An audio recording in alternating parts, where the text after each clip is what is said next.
वक्फ amendment bill 2024।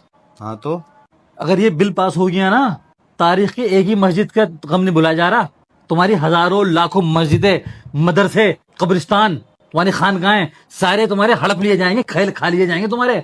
तो अरे तो भाई तुम्हारा फिक्र करना जायज है, लेकिन हमारे एडवोकेट्स ने मेल करने के लिए कहा तो है कि आप जॉइंट पार्लियामेंट्री को मेल कर दीजिए इस बिल को रोकने के लिए।